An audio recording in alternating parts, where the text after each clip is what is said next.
মধ্যবিত্ত মধ্যবিত্ত ঘরের ছেলে মেয়েদেরও এখনো ইংরেজি মাধ্যমে প্রাইমারি শিক্ষা, ইংরেজি শিক্ষার কিন্তু বিরুদ্ধে নই। ইংরেজি ভাষা জানতেই হবে, ইংরেজি ভাষা আন্তর্জাতিক ভাষা, সেটা না জানলে বিশ্বে এগোনো যাবে না। কিন্তু প্রাথমিক পর্যায়ে দেয়া হচ্ছে একটি মাতৃভাষা ছাড়া অন্য ভাষা শেখার জন্য তাকে চাপ দেওয়া হচ্ছে। কেন?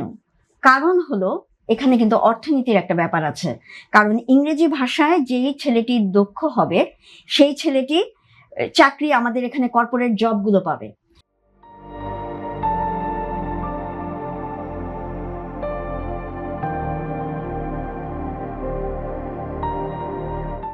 ইন্টারভিউ বোর্ডে দেখা হবে ছেলেটি বাংলা ভালো জানে কিনা, সেটার দিকে যতটা মনোযোগ না দেওয়া হবে, যে ছেলেটি ইংরেজি ভালো জানে তাকে বেছে নেওয়া হবে।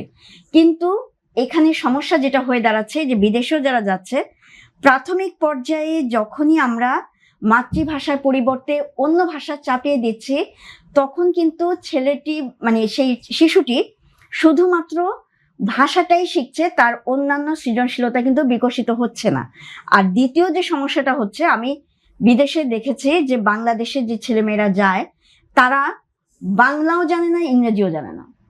সমস্যাটা এখানে হচ্ছে মাতৃভাষা যদি আমি আগে ভালো জানি তাহলে কিন্তু আমি অন্য ভাষা ভালোভাবে শিখতে পারবো। এই দখলটাও হারিয়ে ফেলছে সে, দুটোর দখল সে হারিয়ে ফেলছে। সে বাংলাও, নিজের সংস্কৃতিও জানতে পারছে না, নিজের ভাষাও জানে না, নিজের সাহিত্যও জানতে পারছে না, এবং ইংরেজির মতো ইংরেজি ভাষাও কিন্তু সে জানবে না।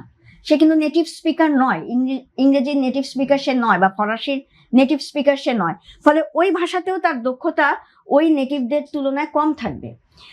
তার ফলে সে কিন্তু দুর্বল হয়ে যাচ্ছে আসলে। এই জন্য দরকার ছিল প্রাথমিক পর্যায়ে অবশ্যই মাতৃভাষা দিয়ে শুরু করা। মাতৃভাষায় তাকে শিক্ষা গ্রহণ করতে হবে। বিজ্ঞান যদি আমি জানতে চাই, আমাকে মাতৃভাষা দিয়ে শিখতে হবে, না হলে আমার কোনো কিছুই বিকশিত হবে না, বুদ্ধিই বিকশিত হবে না।